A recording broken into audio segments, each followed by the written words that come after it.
everybody. My name is Mars. You can call me MG if you would like, and today is April 1st, which means it is the start of the Orilium spring semester for 2025. The Magical Readathon is upon us once more, and I could not be more excited for this.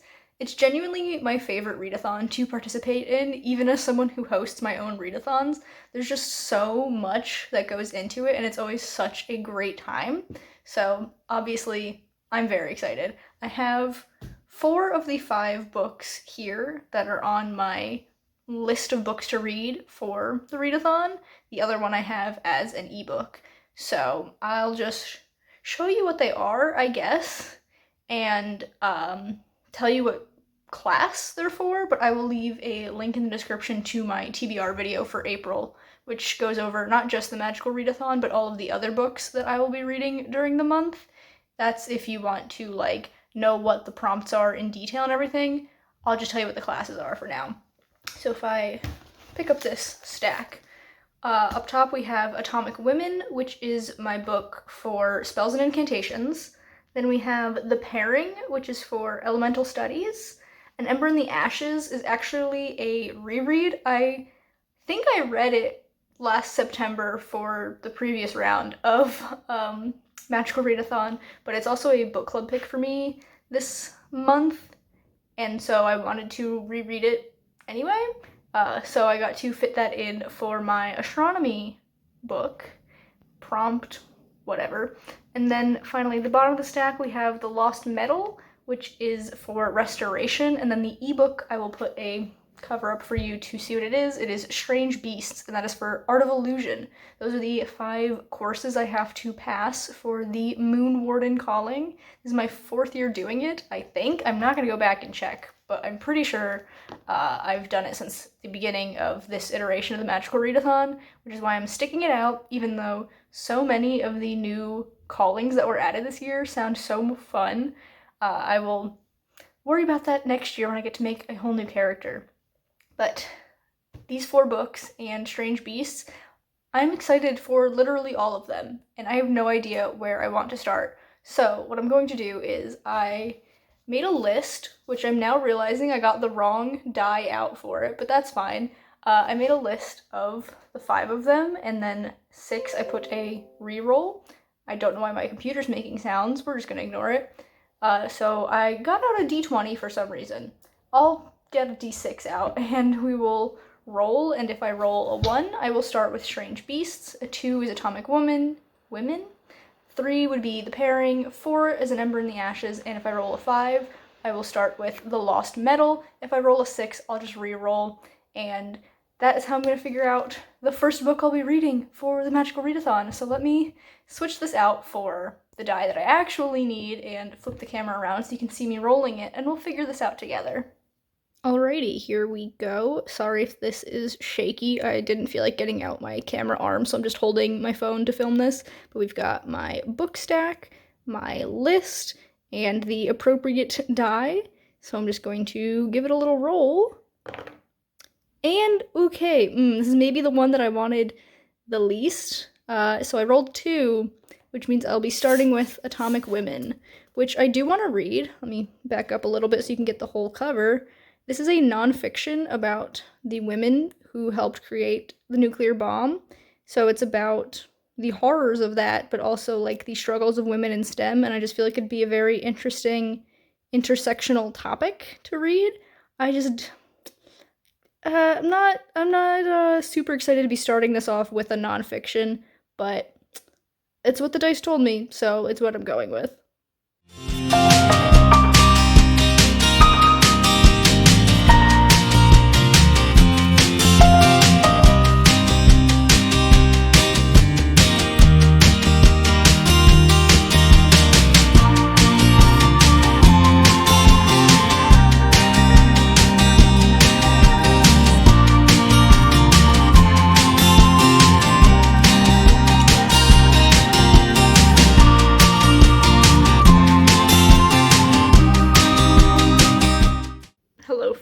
It is just about 11:30 a.m. on Wednesday the 2nd, and I've got an update on Atomic Women. I feel like I was a little harsh yesterday when I rolled this as my first read. It's not like I wasn't interested in reading it because, like, I spent money on it and put it on the TBR for a reason. I just didn't quite want to start with a nonfiction. But I'm really enjoying this. It's very engaging in the way that it's written, and I've read almost 100 pages. It's just the first part, which is called like a European beginning or something like that, and it's about all the women that we're going to talk about and how they got into the fields that they got into, and how they all know each other, how they know other prolific minds of that time like Enrico Fermi and Niels Bohr. And so it's all just the background information. And then part 2 is called Bomb Making in America. So you can guess what we're going to talk about in part 2. And there are only 2 parts, it's the whole rest of the book. But it's very fascinating. I am learning a lot, which is what I like in my nonfiction. I'm not a fan of like self-help books typically. There's been 1 or 2 that I've had a good time with, but for the most part, my favorite kinds of nonfiction are the ones that are on a specific topic and teach me something. So this was definitely a good one to pick up. I just didn't expect it to be the first one on this vlog, but here we are. So I think I'm going to go get myself some lunch and then do some other stuff and pick this back up later on this evening. I had a lovely time reading it last night before bed. I read it for like an hour and a half, and it was just a good time chilling, learning some stuff. So I will get going now and probably just come back to update you once I've reached the end, because it is all 1 part left. So I'll see you then.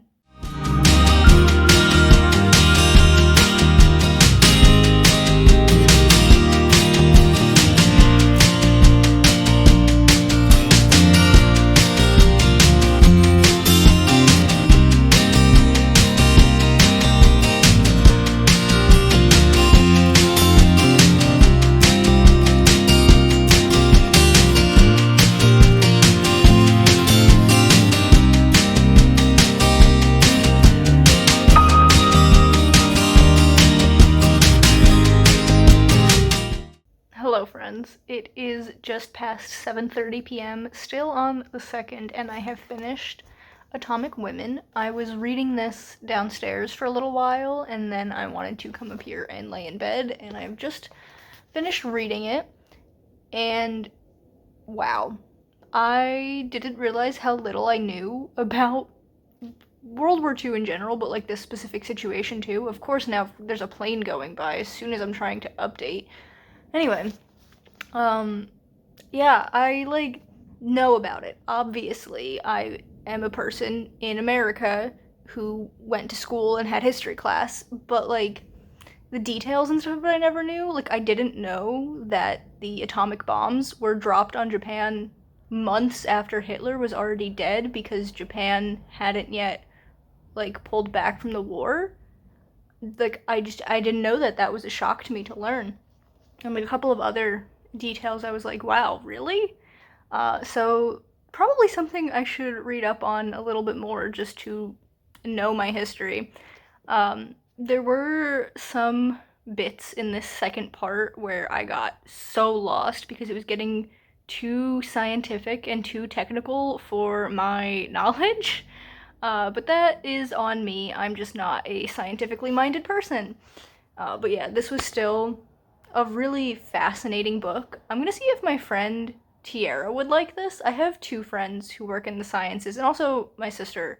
Actually, my sister might like this. My sister and my one friend both work in like the public health type of sphere, and I know my sister really likes fiction books set during World War II, so she might be interested in this. My other friend who works in public health, I don't think they would like this because they have dyslexia and pretty much exclusively read as audiobooks. But then my friend Tiara, who works as a biologist, she might be interested in this. So I'll see, because I don't think I'm going to reread this, so I don't really have a need to keep it. But, like, I really enjoyed it and think people I know would also enjoy it, so I might as well offer it to them before I, like, do something else with it, you know? So yeah, that was my first book for Orilium completed, my first class passed. I'm now realizing that because I'm in the bedroom, I can't do my roll for the next one, and I have to go to the office to do that, so I guess I will cut to me in the office doing my next roll to find out the next book I'm gonna read. Okay, friends, I'm doing my best not to block the lighting, but it is coming from over on this side, and I'm gonna block some of it with my body to get this shot. We're just gonna deal with it. I do realize that I could do a D4 now, but I don't want to, so I am just going to make 2 into a reroll like 6. Again, if I roll a 1, I will read Strange Beasts, which is my ebook. Roll a 3, it's the pairing. 4 is An Ember in the Ashes, and 5 is The Lost Metal. I've got my D6. We're gonna give it a good roll. And I have a 3, which means I'll be reading The Pairing, which was right on top. I have read Casey McQuiston before. I read One Last Stop, and it made me cry. I've heard mixed things about this one, though, so I'm a little bit nervous. It does have, like, sprayed edges with different designs on it, which is cute. I got this out of a little free library, and I'm excited to read this, but a little bit wary.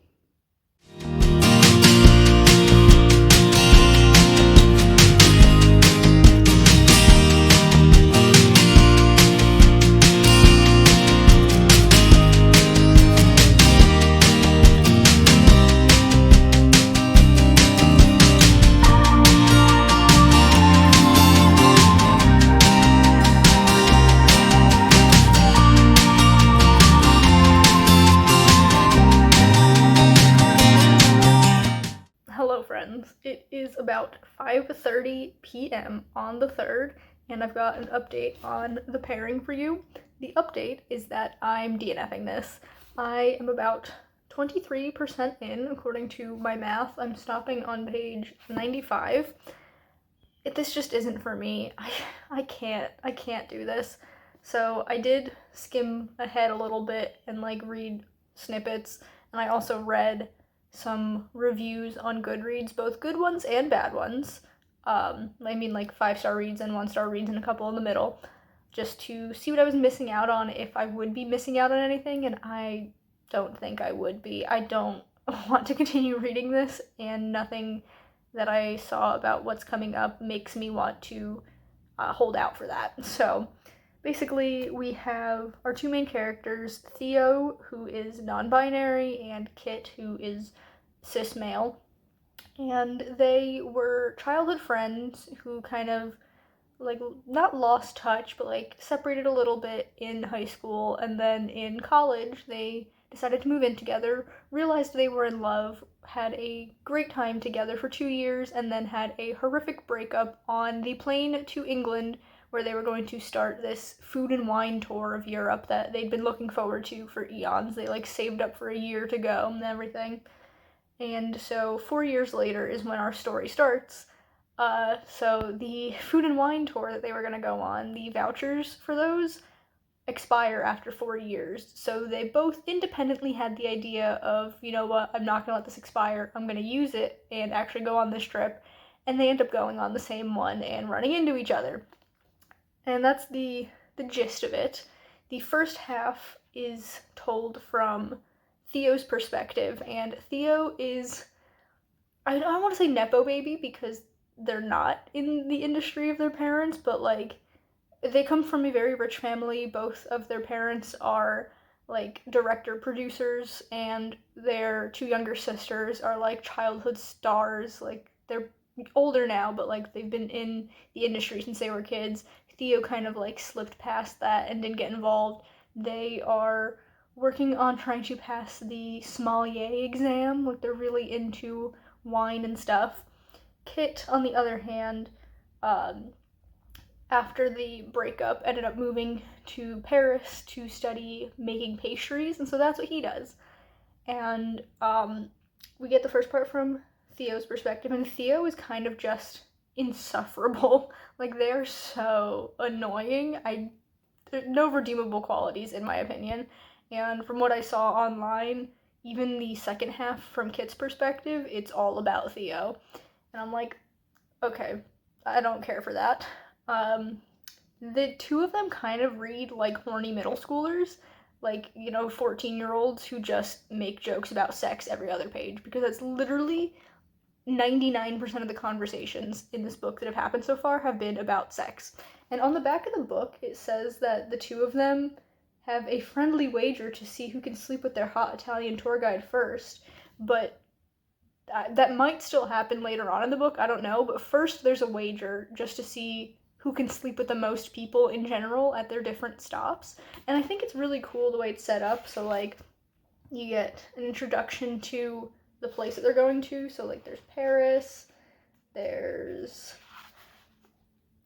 Saint Jean de Luz, maybe? I don't speak French. And like there's a little map, which I thought was really cute, that like traces out the path of where they're going.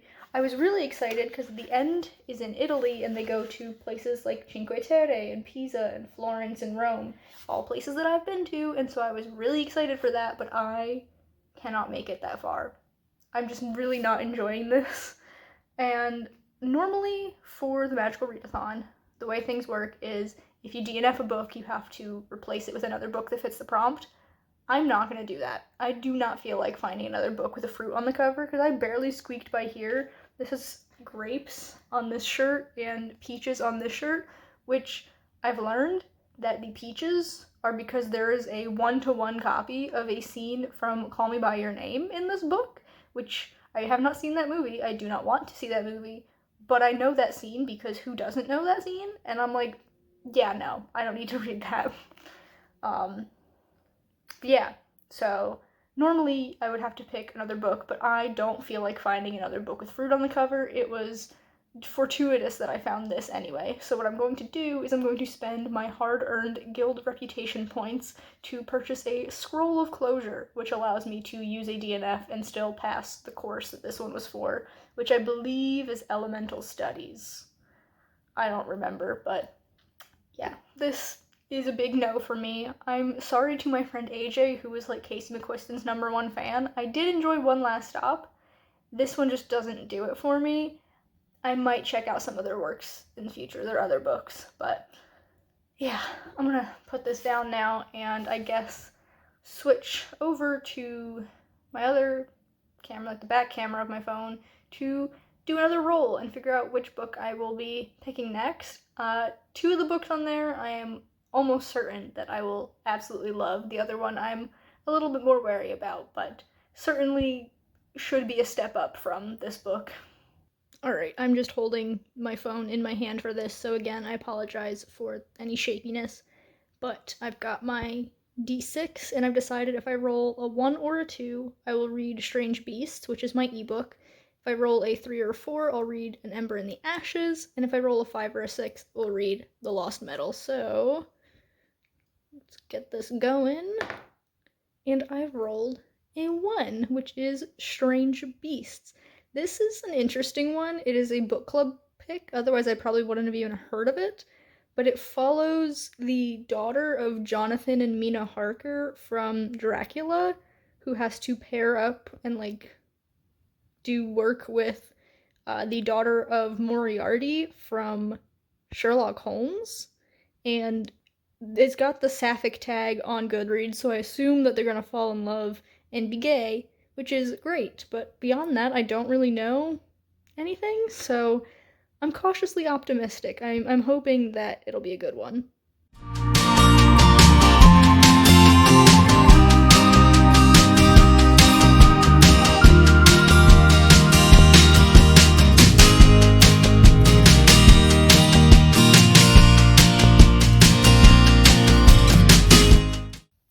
Wow, this lighting is actually a lot worse than I thought it would be. Whoops. But it is nearing 10 p.m. on Friday, and I just wanted to come on here and update you before I went off to bed because I have just hit page 300 exactly in Strange Beasts, so I'm a little bit past the halfway mark. And this book is fine. Like, there's nothing egregiously wrong with it. There's nothing terrible that I'm like hating, but it really just isn't pulling me in, you know? I think the characters are very flat. There's nothing super interesting about them. I like their dynamic together. Sam, who is the daughter of Jonathan and Mina Harker from Dracula, and Hel, short for Helena, I don't actually know how to pronounce that, who's the daughter of Moriarty from Sherlock.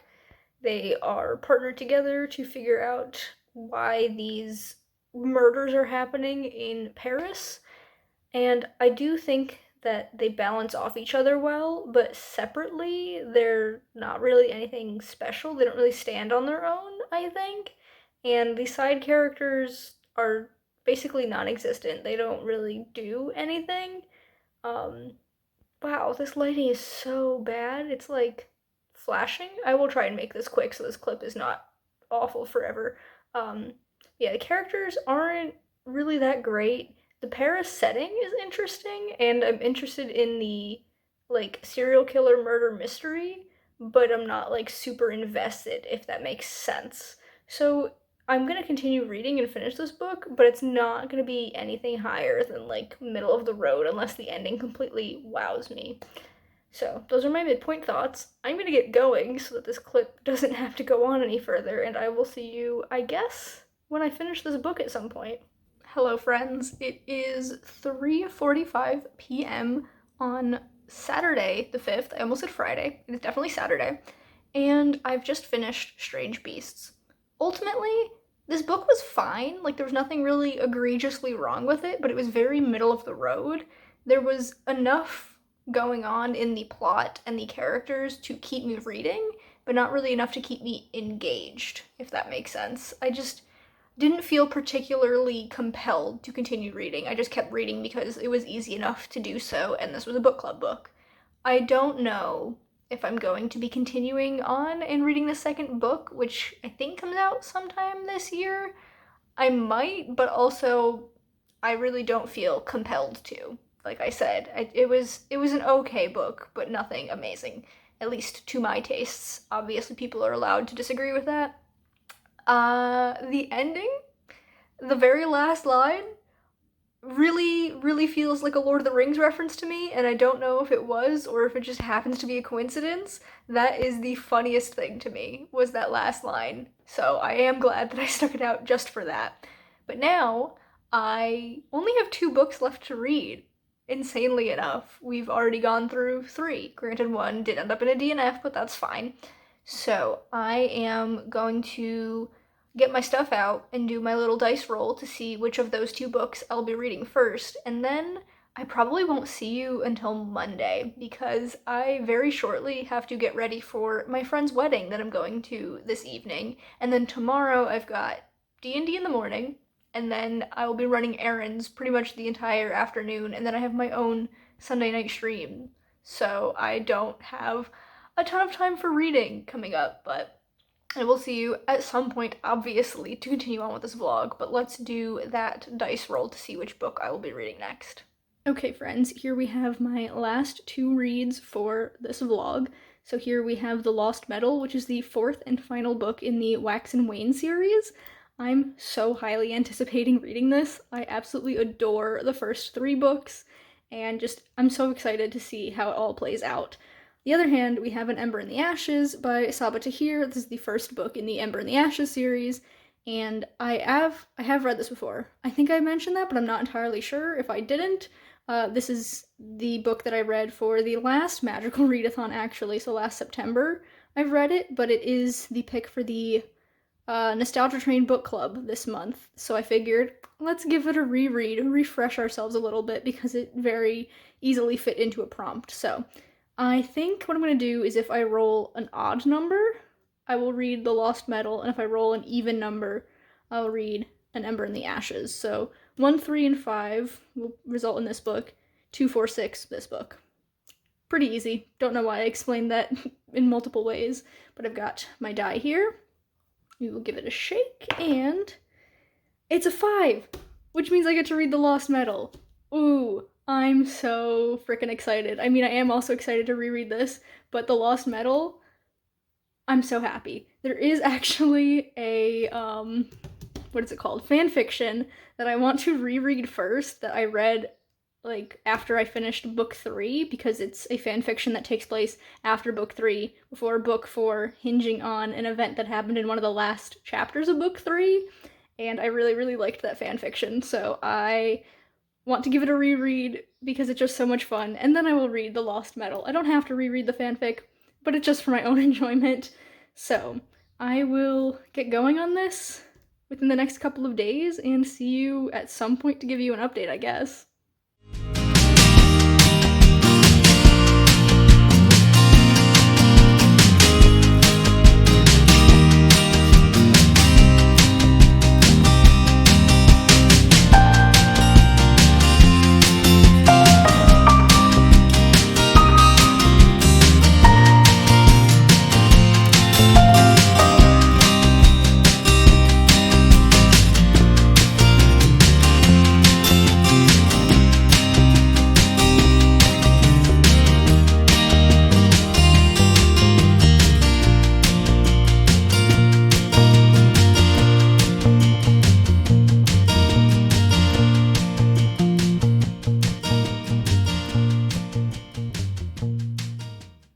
Hello, friends. It is very nearly 10 p.m. on Tuesday, the 8th? Monday? Tuesday. I don't know what day of the week it is. I know it's the 8th, but yeah, very late. But I finally have an update on The Lost Metal. I've been reading this for days, but I just have not had the time to sit down and binge it like I've wanted to. I've only had like little moments here and there to read. I'm not quite halfway. I'm 240 pages out of 500, so just shy of halfway, but this is where part 2 ended, so I figured it would make a great place to update you. I'm having a great time. Why is there a plane going by at 10 p.m.? Let me update my vlog in peace, please. Can y'all hear that? I will obviously be able to tell when I go to edit this, but like it's so loud. What the heck? Anyway, I'm really enjoying this. I really don't know what to tell you about it because it's the 4th book in a series. There are definitely connections to the wider Cosmere in this book that we haven't had in previous books. It's really funny because I haven't read anything outside of the 2 eras of Mistborn. Like, I've never read the standalones or the Stormlight Archives, none of it.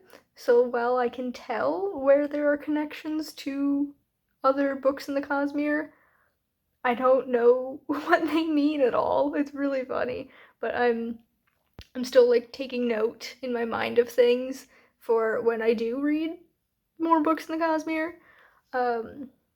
Yeah, this book takes place after a time skip. There's a 6-year time skip between books 3 and 4, which I was not expecting. Our main character, one of our main characters, Wax, is 50 in this book. I didn't realize he was so old. I mean, like, I knew he was like 40 something in the first book, but yeah, wow. And then Wayne, our other main character, is about 40 because he's a decade younger than Wax. POV characters. This is told in 3rd person limited with many POVs. There's another plane going by. We're gonna ignore it.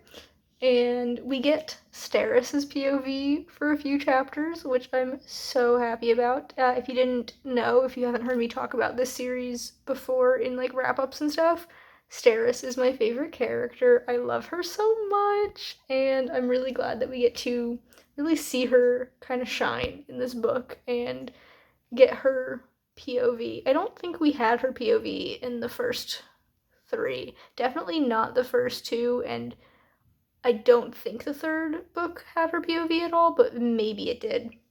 But we've had a couple of chapters so far in this one. There are a lot of really funny one-liners. Like, I'm genuinely laughing out loud reading this. I haven't had any tears or gasps yet. No sudden sadness or surprise, but I very much expect that to come in the second half. So, yeah, that's my midpoint update on The Lost Metal. I'm going to try and dedicate some good chunks of time to reading this, not because I want to be done with it, but because I love it and I want to be reading it, you know?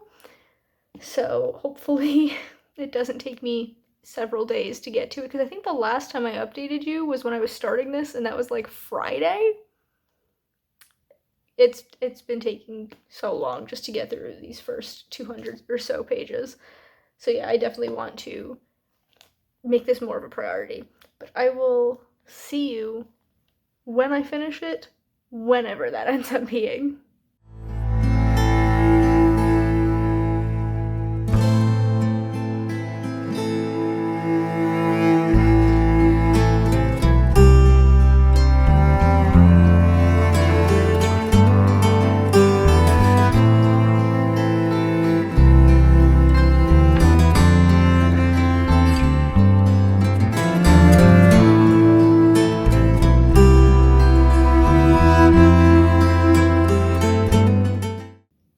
Hello friends, it is Thursday at 3:30 in the afternoon, and I've not finished The Lost Metal, but I've finished the main bulk of the story. All I have left are the epilogues, yes, plural. There's about 35 pages left, and there's like a little mini epilogue for all the different characters, but I wanted to come on here and just react.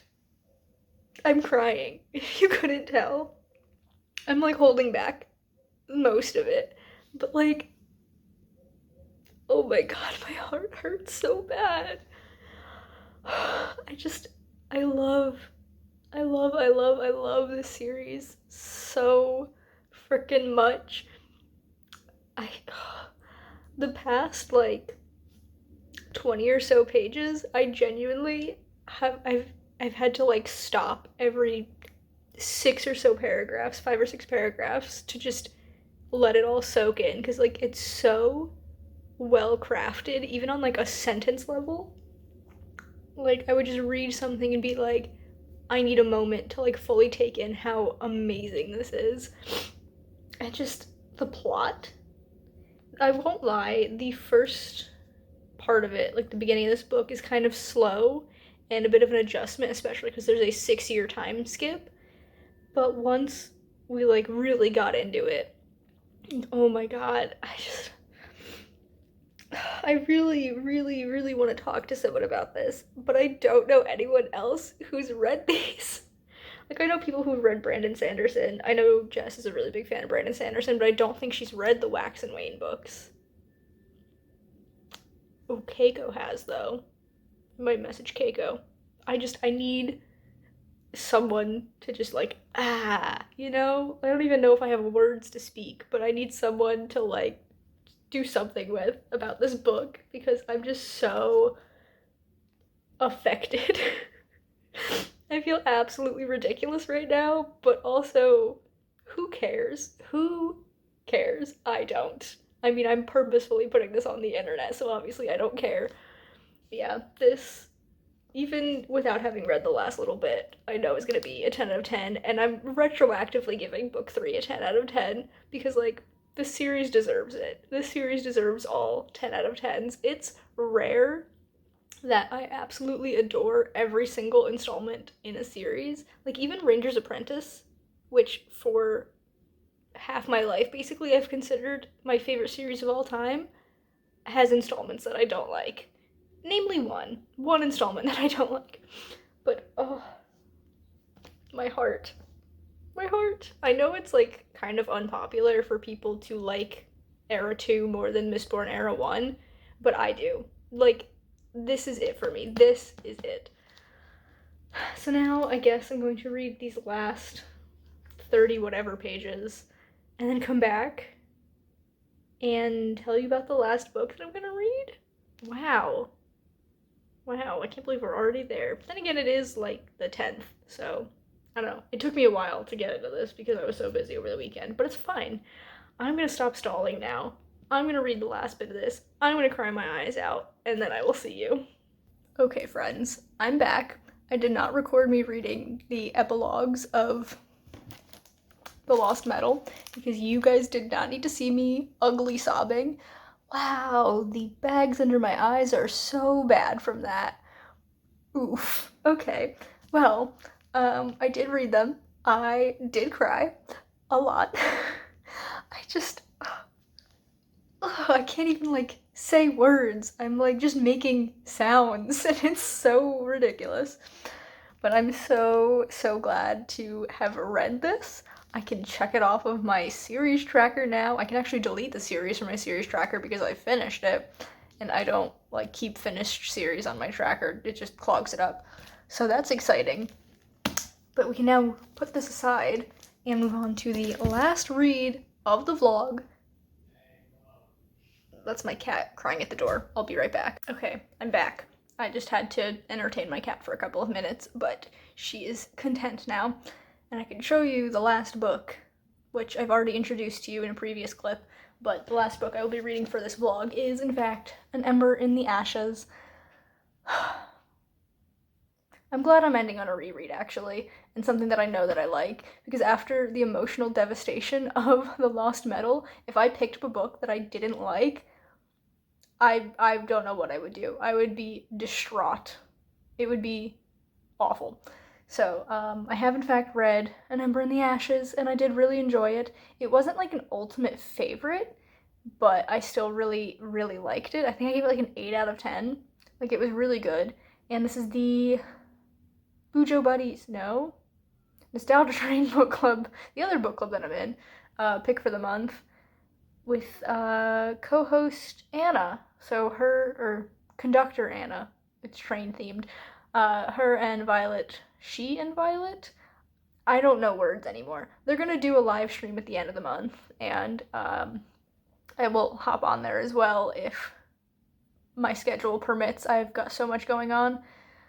But yeah, even though I did just read this 6 or 7 months ago, I'm excited to reread it and then continue on with the series, which is always the issue. Y'all know that about me if you've been here for any amount of time. I struggle with continuing on in series, unless I'm binging them. If I'm binging a series, obviously I continue on with them fast, but I did not do that with this one. Yeah, this is a YA fantasy about a girl whose brother's arrested and, like, he's, like, supposedly been working with the resistance because their people have been conquered by this, like, empire. And so she, like, goes undercover into this school, this, like, military school, to figure out some information or whatever that would help the rebels, and in exchange they're going to break her brother out of jail. And we also have another POV of a boy in the military school, and I think he's the son of the head person at the school, and that's who the female main character is spying on, if I remember correctly. That sounds correct. That's close enough anyway to get the vibes. So yeah, I will be rereading this. And I don't think it'll take me that long. It is quite chunky. Nope, that is a bonus thing from the next book. That's the acknowledgements. 446 pages, but it's a reread, and I remember this being quite fast-paced, so it shouldn't take me too long. But I will pick this up probably before bed tonight and get going on it and see you at some point with an update.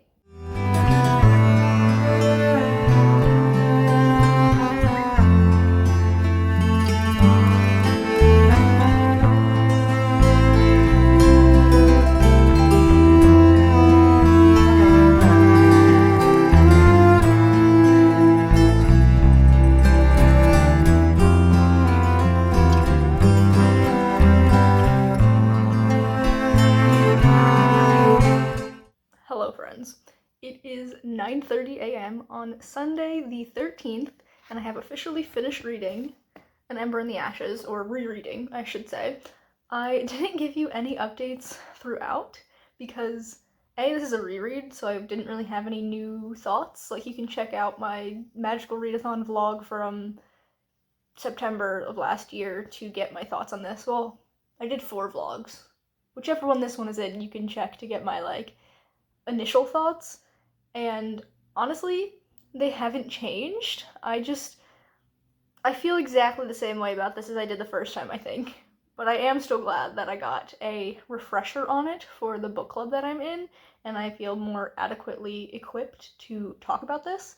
My thoughts boil down to the world building is interesting, but I feel like we don't get enough of it. Like, it feels kind of basic, like, oh, the people who were like super smart and had all of these libraries and stuff are called the scholars, and the militaristic empire that came and like took them over are the marshals, and the people who live on the coastline and have all the boats are the mariners. Like, it's very simple, and I feel like we don't really delve into themes too strongly.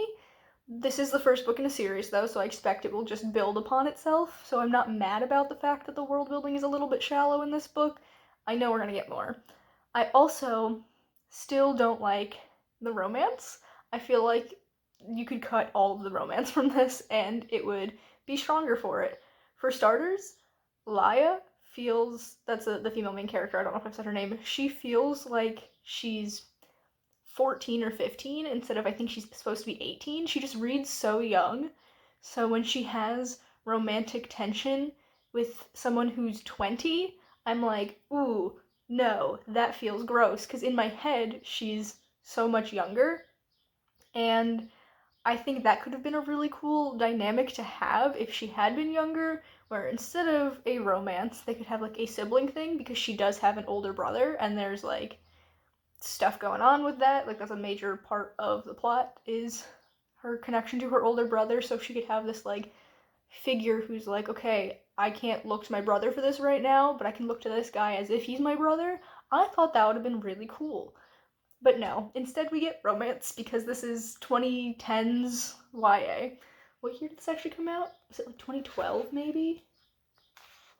2015. So still 2010s, but yeah, I wanted more out of it than I got, but it does also fit all of the hallmarks of a like 2015 YA fantasy, but in a good way. Like, I feel like these elements for the most part work for it, and I'm excited to continue on. It's just not like an ultimate favorite, you know? So that was An Ember in the Ashes, my last read for this vlog. I have completed, I almost said committed, that's not the correct verb, I've completed the spring semester for Orilium this year, my last spring semester with Berenice. A little bit bittersweet, but it had to happen. So I guess that's it for this vlog. If you've enjoyed it, be sure to give it a big thumbs up. You can subscribe to my channel for more content, and that way I will see you guys in the next one. Bye, everyone.